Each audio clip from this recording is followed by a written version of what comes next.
सुर में गाना सीखिए पाधानीसा ऐप के साथ। AI powered personal music teacher from Saregama.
जाने कहाँ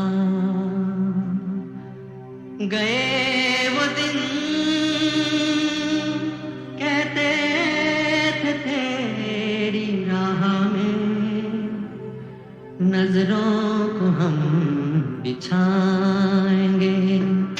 जाने कहाँ गए वो दिन, कहते थे तेरी राह में नजरों को हम बिछाएंगे। चाहे कहीं भी तुम रहो, चाहेंगे तुमको उम्र भर, तुमको न भूल पाएंगे।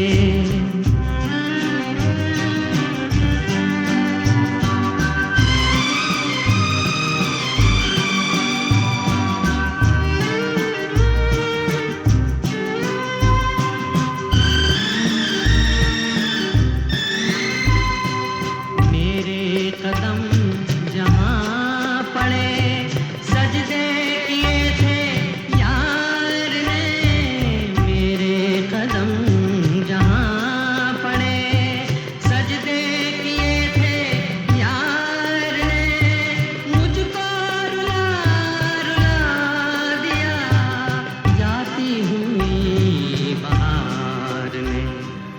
जाने कहाँ गए वो दिन,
गया। बेटी, ये किशोर साहब का पिस्तौल रिपेयर के लिए आया था, जाने कहाँ रख दिया? जरा तुम ही ढूंढ दो। मैं खुद ही रख के भूल गया था। मेरी तरह मेरी याददाश्त भी बूढ़ी हो गई है। लेकिन बेटी, तू क्यों खामोश रहती है? तेरे तो हंसने के दिन है, खेलने के दिन है। ऐसे ही चुप रहने की आदत सी हो गई है। मैं सब समझता हूं बेटी, वक्त सबसे बड़ा इलाज है। अल्लाह तुझे हिम्मत दे, सबकी ताकत दे।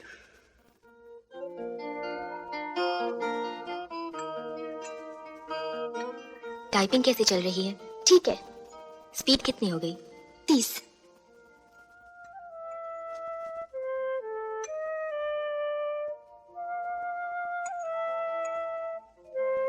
अशोक जी की चिट्ठी आई?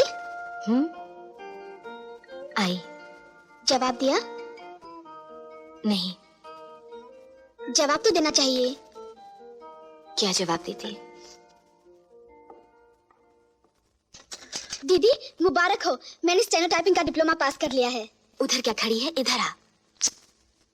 दीदी तुम कहो तो मैं नौकरी के लिए अर्जी दे दूं? जैसा तुम चाहो। बेटी, मैं 2 दिन के लिए बंबई जा रहा हूँ। दुकान बंद करके चाबी अपने पास रखना। और हाँ, इस महीने से अपनी तनख्वाह में 100 रुपए बढ़ा लेना। Thank you. दीदी दीदी कमाल हो गया। मैं तो टाइपिस्ट की नौकरी के लिए इंटरव्यू देने गई थी, पर मुझे मैनेजिंग डायरेक्टर की सेक्रेटरी के लिए इंटरव्यू देने बुलाया गया है। पास हो गई तो 900 रुपए महीना सैलरी मिलेगी। तब तुम मेरी चिंता छोड़कर अशोक जी से शादी कर लेना। लेकिन मैं इंटरव्यू में आ जाऊंगी ना? क्यों नहीं, तू स्मार्ट है, समझदार है, पढ़ी लिखी है। पर मेरे पास तो कोई अच्छी ड्रेस ही नहीं है। याद है उस दिन उस दुकान में हमने वो ड्रेस देखी थी ना? हाँ। आज वही पहन के जाना। पर वो तो बहुत महंगी है। तू चिंता मत कर, आज मुझे 100 रुपए का इंक्रीमेंट मिला है। Congratulations! लगता है आज का दिन बहुत लकी है। सब कुछ अच्छा ही अच्छा हो रहा है। Good evening sir. Good evening. Please take your seat. Thank you sir. Type कर लेती हो? Yes sir, 40 words per minute बिना गलती के। गुड। शॉर्ट हैंड में भी लिख लेती हो? Yes sir. और क्या क्या कर सकती हो?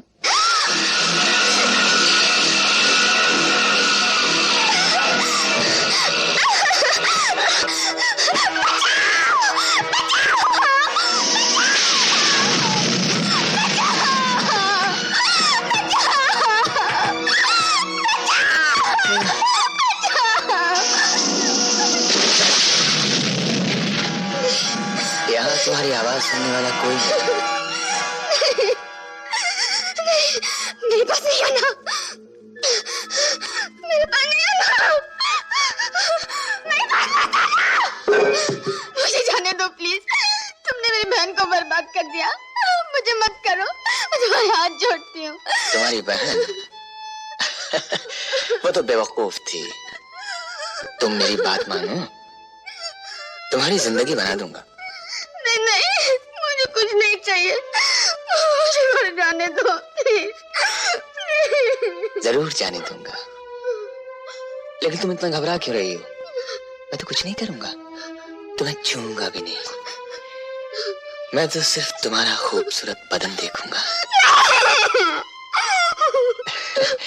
देखो, तुम अपने कपड़े उतारो और एक ब्यूटी क्वीन की तरह यहाँ से वहां और वहां से यहाँ चलकर दिखा दो। तुम्हारा कुछ बिगड़ेगा नहीं और मैं खूबसूरत बदन देख लूंगा। फिर तुम अपने घर चली जाना। हाँ, कहो दरवाजा खोल दूं? खोल दूं? तुम वहीं बैठे रहोगे? बिल्कुल। मुझे छोड़ोगे तो नहीं? कतई नहीं। उसके बाद मुझे घर जाने दोगे? हाँ? God promise? God promise. देखो, अब तुम देर ना करो।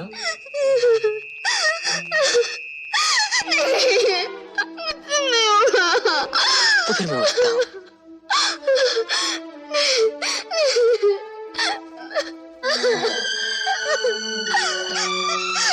अब मैं जाऊँ? हाँ, जाओ।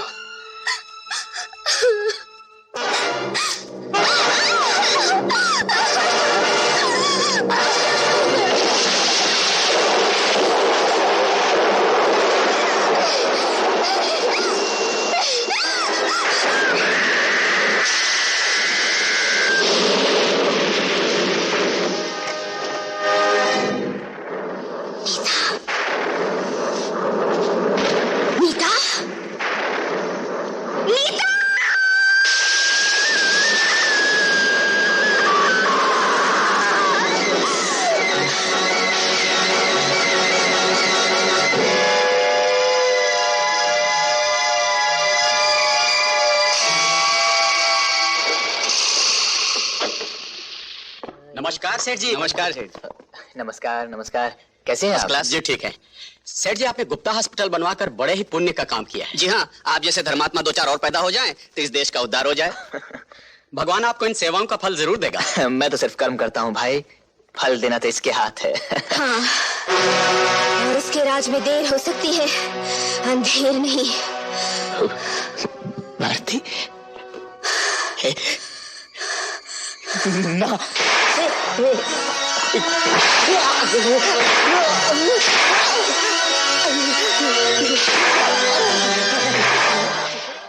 क्या तुमने रमेश गुप्ता का खून किया है? जी, तो तुम अपने जुर्म का इकबाल करती हो। मैंने रमेश गुप्ता का खून जरूर किया है, लेकिन कोई जुर्म नहीं किया। खून किया है लेकिन जुर्म नहीं किया? अदालत समझी नहीं। जज साहब, उस कुर्सी पर बैठकर आपने भी सैकड़ों खून किए हैं, कई लोगों को फांसी दी है। इससे आप मुजरिम या खूनी तो नहीं हो जाते? क्योंकि मैं इंसाफ करता हूं। रमेश गुप्ता को सजाए मौत देकर मैंने भी इंसाफ किया है, जुर्म नहीं। अफसोस सिर्फ इस बात का है कि ये इंसाफ मैंने 2 साल पहले क्यों नहीं किया। 2 साल पहले? जो कुछ कहना है साफ साफ कहो। जज साहब, याद कीजिए वो दिन जब इसी अदालत में, इसी कटहरे में मेरी जगह एक औरत की इज्जत लूटने वाला रमेश गुप्ता खड़ा था, और वहां ठीक उसी जगह खड़े बैरिस्टर चंद्र गुनहगार को बेगुनाह और बेगुनाह को बदचलन साबित कर रहे थे। और उस कुर्सी पर बैठकर आपने रमेश गुप्ता को बाइज्जत छोड़कर जुर्म को कम करने के बजाय उसकी जड़ें मजबूत की थी। इसलिए जज साहब, आज मुजरिम के कटहरे में आपको होना चाहिए और आपकी जगह मुझे, क्योंकि आपने इंसाफ न करके जुर्म किया है और मैंने कानून हाथ में लेकर इंसाफ किया है, मुजरिम को सजा दी है। मुजरिम मैं नहीं जज साहब, मुजरिम आप है, आपका इंसाफ है। योर ऑनर, यह अदालत का अपमान है। This is contempt of court. बयान जारी रहने दिया जाए। मैं अदालत पे लगाए हुए इल्जाम जानना चाहता हूं। Thank you sir. एक दिन एक अभागन सारी लोक लाज छोड़कर यहां आपकी अदालत में आपसे इंसाफ मांगने आई थी। इंसाफ भी हुआ था, बड़ा अजीब इंसाफ।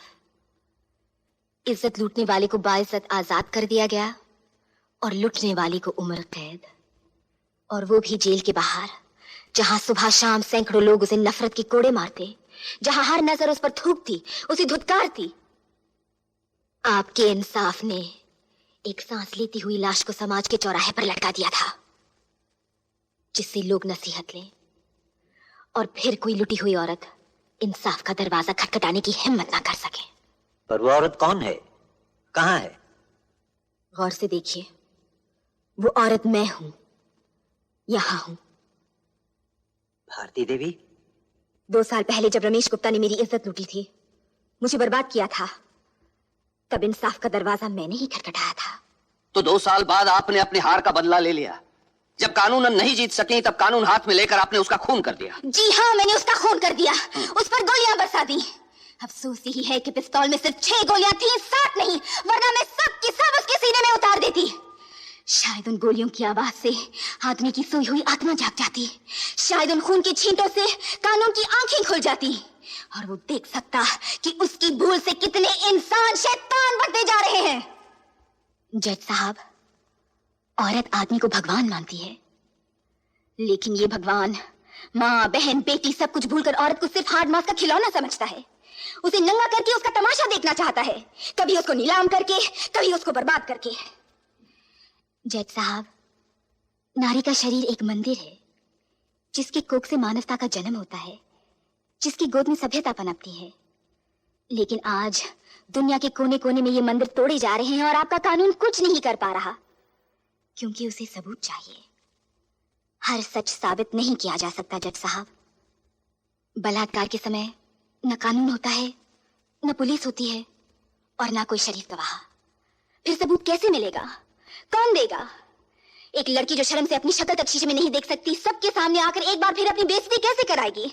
भरी अदालत में वकीलों और गवाहों के हाथों लाश के पर्दे कैसे उतरवाएगी? और आ भी जाए तो बदनामी के सिवा उसे मिलेगा क्या? मुझे क्या मिला था? जज साहब, उस दिन आपने मेरी बात नहीं सुनी और नतीजा ये हुआ कि फिर एक मासूम लड़की की जिंदगी बर्बाद कर दी गई। एक और मंदिर तोड़ दिया गया। योर ऑनर, किसी लड़की की जिंदगी बर्बाद हुई या नहीं, इस अदालत का वक्त जरूर बर्बाद किया जा रहा है।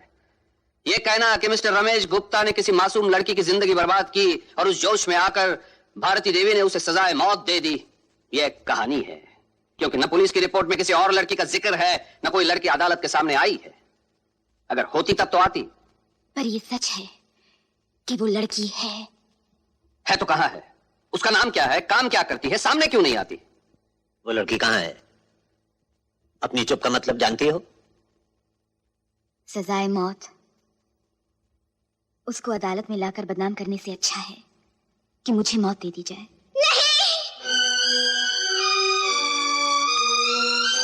वो लड़की मैं हूँ जज साहब। ये क्या कर रही है नीतू?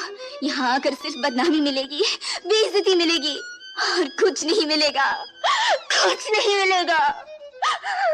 दीदी, बदनामी, बेइज्जती, मौत, कोई भी कीमत तुम्हारी जिंदगी से बढ़कर तो नहीं। जज साहब, मैं अपना बयान देने के लिए तैयार हूँ। जो कुछ कहना है यहाँ आके कहो। मैं जो कुछ भी कहूंगी सच कहूंगी और सच के सिवा कुछ नहीं कहूंगी। मैंने पहले भी तुम्हें कहीं देखा है। जी हाँ जज साहब, इसी अदालत में, इसी कटहरे में 2 साल पहले। फर्क सिर्फ इतना है कि तब रमेश गुप्ता ने मेरी दीदी को बर्बाद कर दिया था और अब मुझे किया है। मिस्टर चंद्रा, मैं तुमसे कुछ सवाल पूछ सकता हूँ? जरूर पूछ सकते हैं, लेकिन आप यही पूछेंगे ना कि उसे देखकर मैंने दरवाजा क्यों बंद कर दिया? वकील साहब, दरवाजा मैंने बंद नहीं किया, वो तो पहले से ही बंद था। आप पूछेंगे मैंने मदद के लिए किसी को पुकारा क्यों नहीं, शोर क्यों नहीं मचाया? मैंने बहुत शोर मचाया पर मेरी आवाज सुनने वाला कोई नहीं था। मदद के लिए भगवान को भी पुकारा पर वो भी नहीं आया। वकील साहब, वो भी नहीं आया और मैं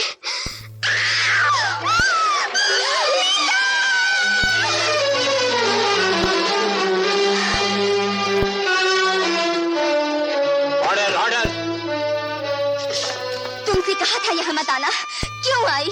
यहाँ इंसाफ नहीं मिलता, बदनामी मिलती है। इन्हें तो सबूत चाहिए। सबूत तुम कहाँ से लाओगी? जो कुछ पास था वो तो खो चुकी, अब तो लाश ही बाकी रह गई है और लाशें बोला नहीं करती। जज साहब, मैंने चाहा था कि मेरी बहन की कहानी दुनिया की जुबान तक न पहुंचे। वो इस जिंदा मौत से बच जाए जिसने मेरी जिंदगी में जहर घोल दिया है, पर इसने मेरी बात नहीं मानी।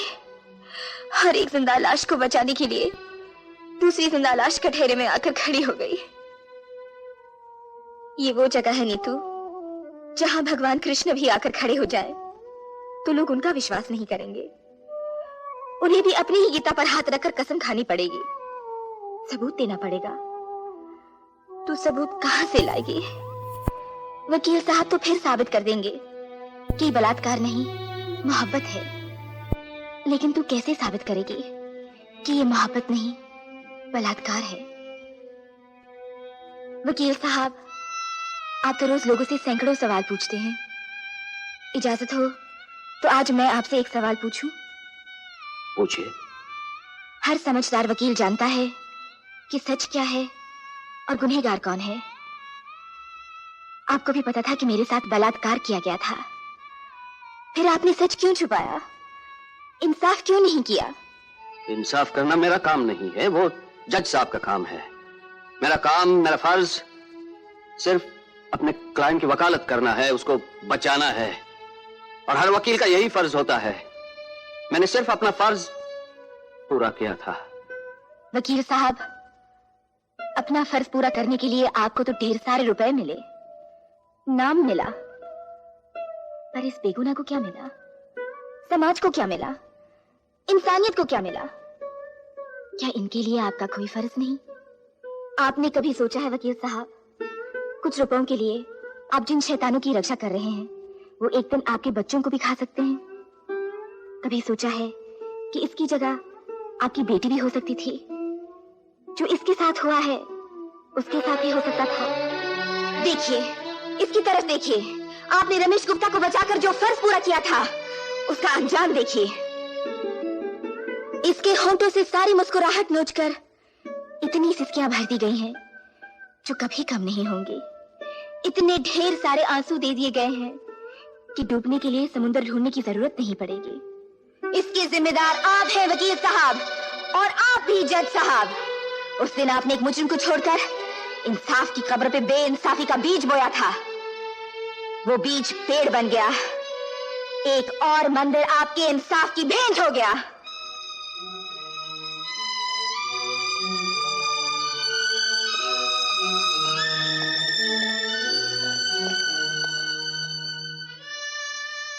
जज साहब, 2 साल पहले इसी अदालत में मैं आपसे इंसाफ मांगने आई थी। सो तो नहीं मिला। आज मैं आपसे मौत मांगने आई हूं। वो तो आप दे सकते हैं। मुझे मौत दे दीजिए जज साहब, मुझे मौत दे दीजिए, मुझे मौत दे दीजिए, मुझे मौत दे दीजिए।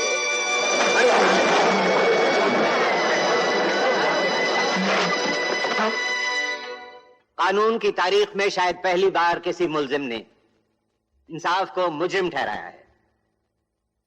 हम भारती देवी की हिम्मत और सच्चाई की इज्जत करते हैं, लेकिन भारती देवी ने कानून अपने हाथ में लेकर जुर्म किया है, चाहे वो उनके ख्याल से इंसाफ करने के लिए ही क्यों ना हो।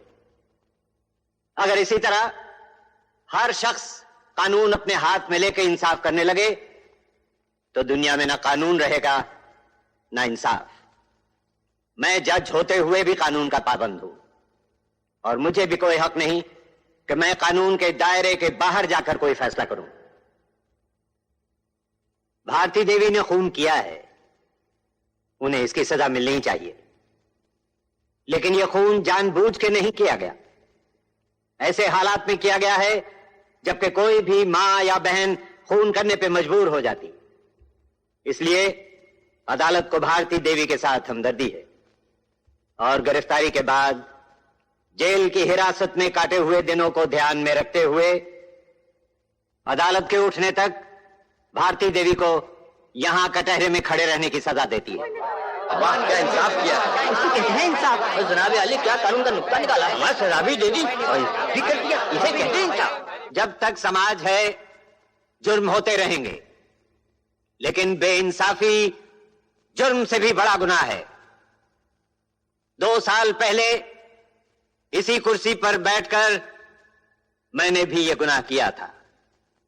इसलिए कानून की यह कुर्सी मैं हमेशा के लिए छोड़ता हूं, क्योंकि जो कानून रक्षा नहीं कर सकता उसे सजा देने का भी कोई अधिकार नहीं।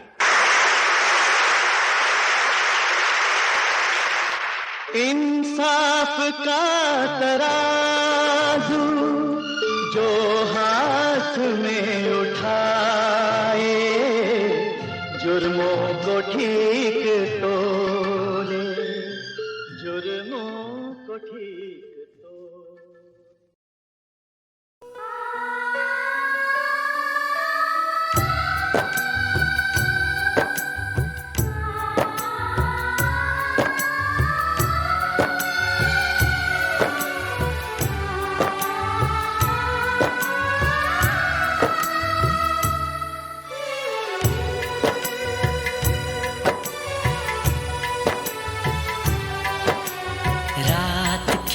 हथेली पर चांद जगमगाता है,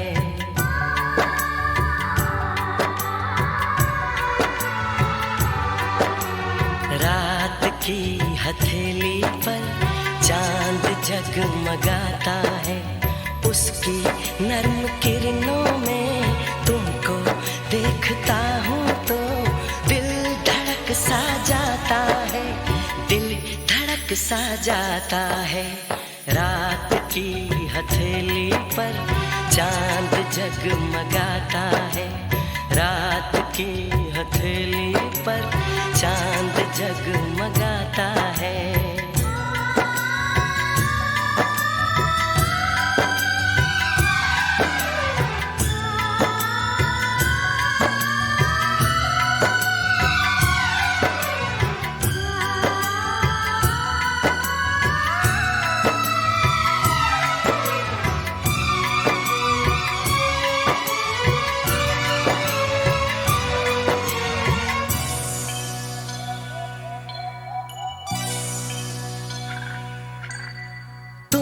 कहाँ से आई हो,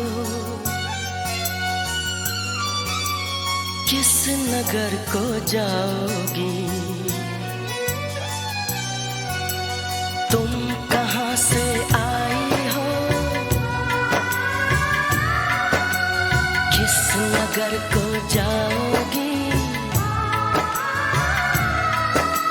सोचता हूँ मैं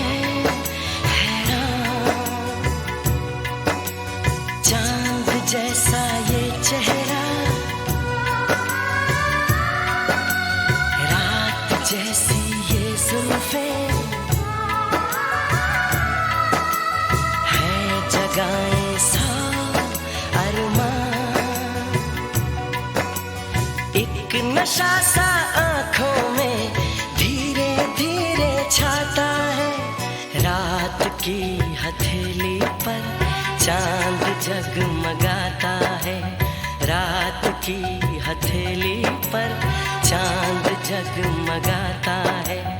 उसकी नर्म किरणों में तुमको देखता हूँ तो दिल धड़क सा जाता है, दिल धड़क सा जाता है। रात की हथेली पर चांद जगमगाता है।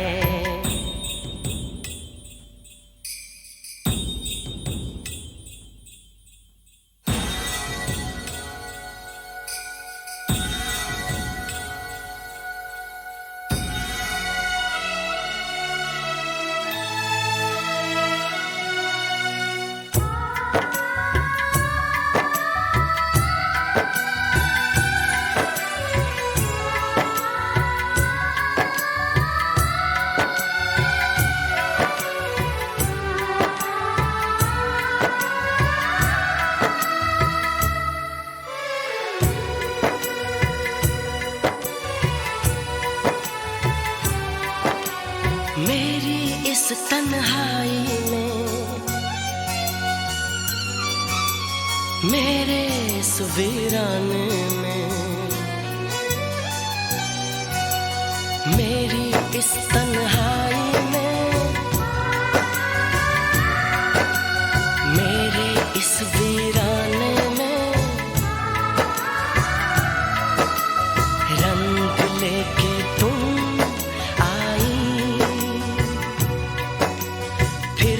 सोचता हूँ मैं,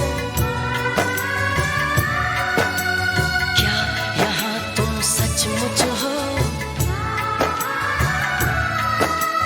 या हो सिर्फ परछाई।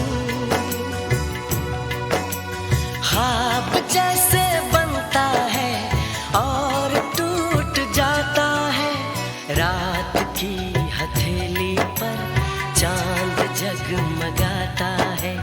रात की हथेली पर चांद जगमगाता है।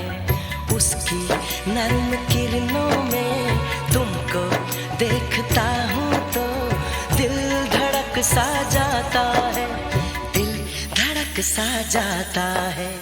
रात की हथेली पर चांद जगमगाता है। रात की हथेली पर चांद जगमगाता है।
हसरत भरी है नजरें, अरमा भरी है राहें,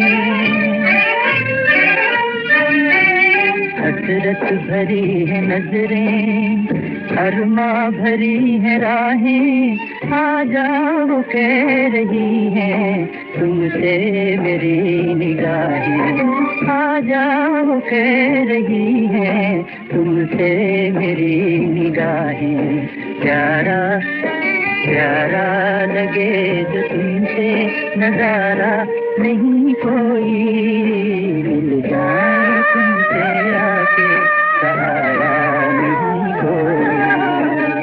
साजन साजन हमें तुम अपने दिल से भुला न देना, साजन हमें तुम अपने दिल से भुला न देना, आँखों में रहने वाले उल्फत मिटा न देना, तुम देख जाओ आगे सहारा नहीं कोई।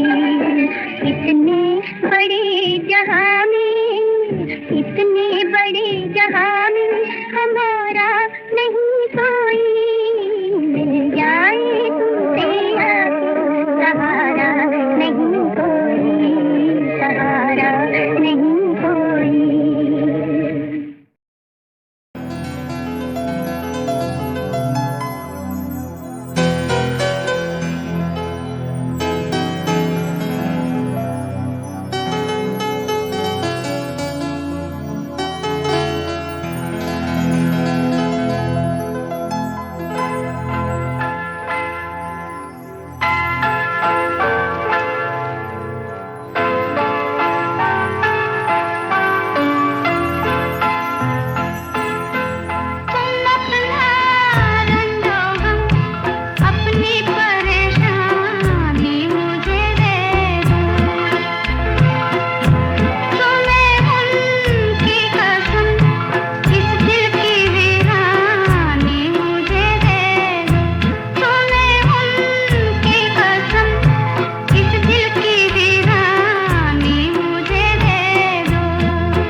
जिंदगी का कलम नहीं, कलम नहीं,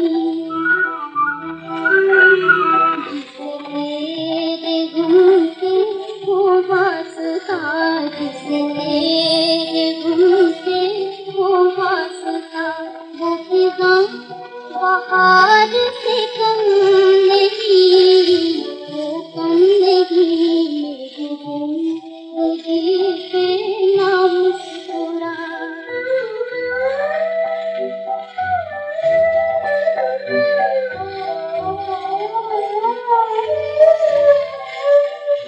वही कारवां, वही रास्ते, वही जिंदगी, वही मरहले, वही मरहले, मगर अपने मकाम पर, मगर अपने मकाम पर, कभी तुम नहीं, कभी हम नहीं, वो हम नहीं, मेरी जिंदगी पे ना मुस्कुरा।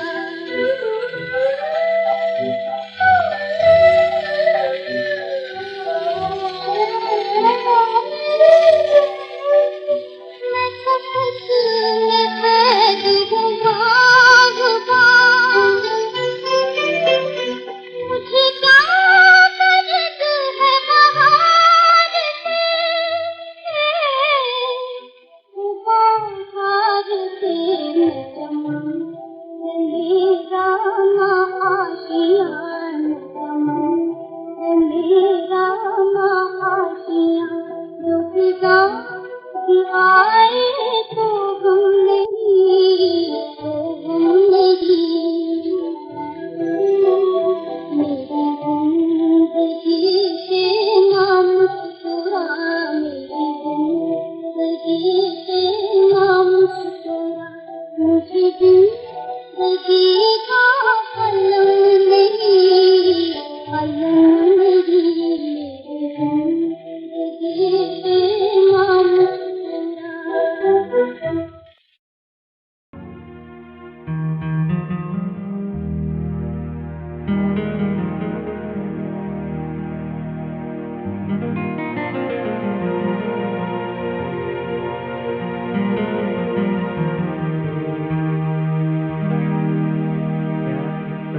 बस तो नहीं है मेरा, लेकिन फिर भी तू बता दे कि तुझे प्यार करूं या न करूं।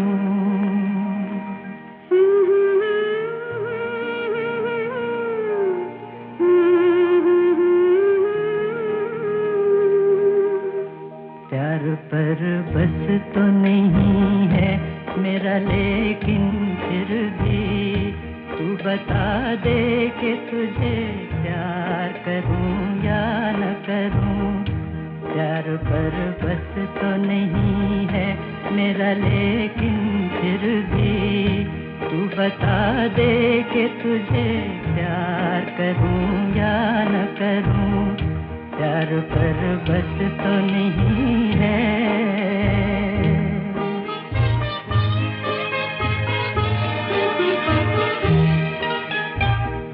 मेरे ख्वाबों के झरोखों को सजाने वाली,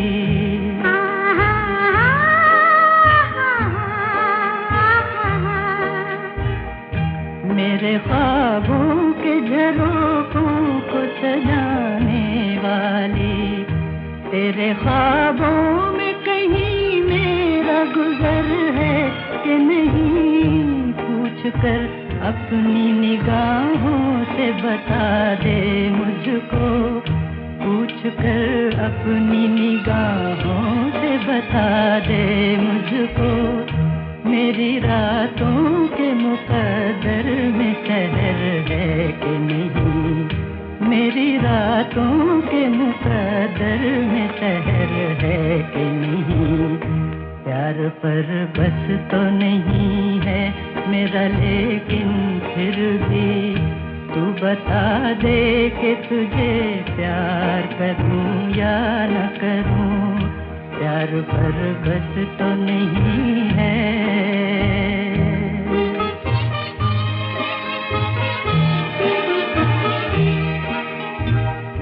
कहीं ऐसा न हो पाऊं मेरे थर्रा जाए,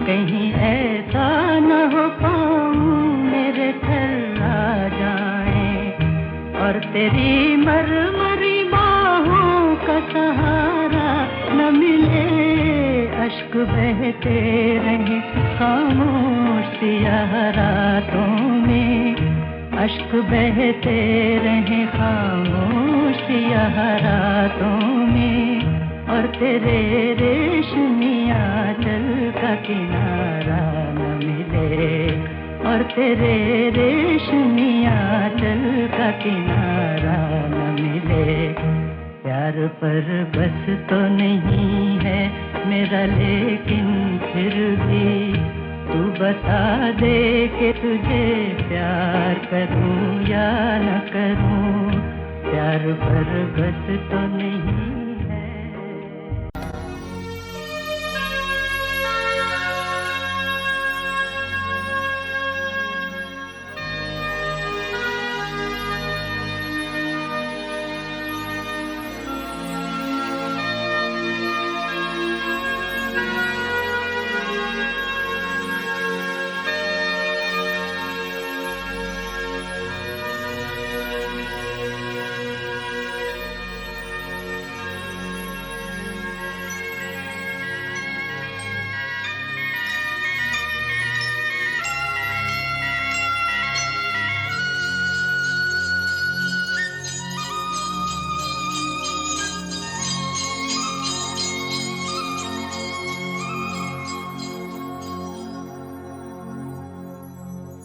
कहीं दूर जब दिन ढल जाए, सांझ की दुल्हन बदन चुराए चुपके से आए, मेरे ख्यालों के आंगन में कोई सपनों के दीप जलाए, दीप जलाए।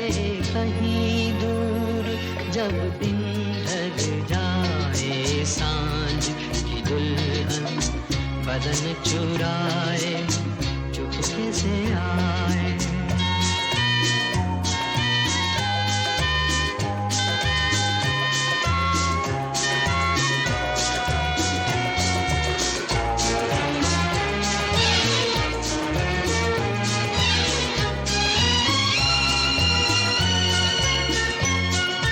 कभी यूं ही जब हुई बोझल सांसें भर आई, बैठे बैठे जब यूं ही आंखें, तभी मचल के प्यार से चल के छुए कोई मुझे पर नजर न आए, नजर न आए। कहीं दूर जब दिन ढल जाए, सांझ की दुल्हन बदन चुराए चुपके से आए।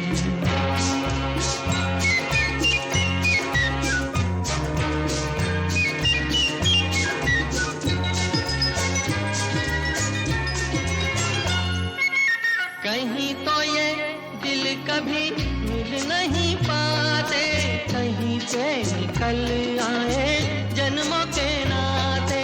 है मीठी उलझन बेरी अपना मन, अपना ही होके सहे दर्द पर आए, दर्द पर आए। कहीं दूर जब दिन ढल जाए, सांझ की दुल्हन बदन चुराए चुपके से आए। मेरे ख्यालों के आंगन में कोई सपनों के दीप जलाए, दीप जलाए कहीं दूर, जब दिन ढल जाए सांझ की दुल्हन बदन चुराए चुपके से।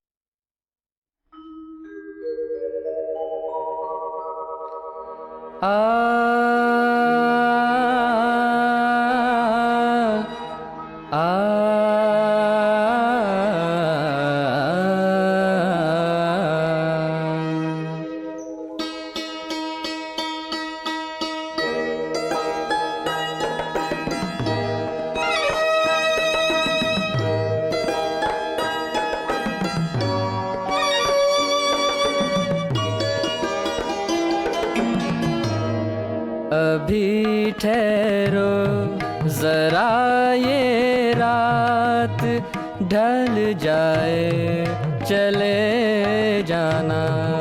अभी ठहरो जरा ये रात ढल जाए चले जाना। अभी ठहरो।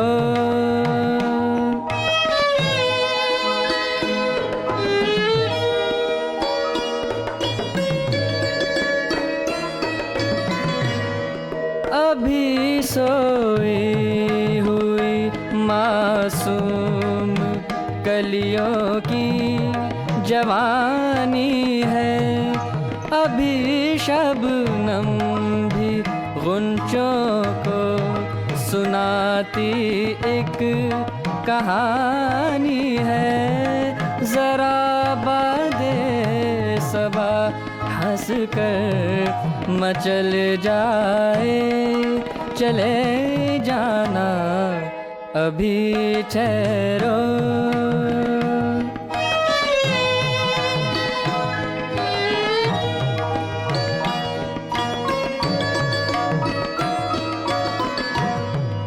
तुम्हें पाकर तमन्ना जाग उठी है।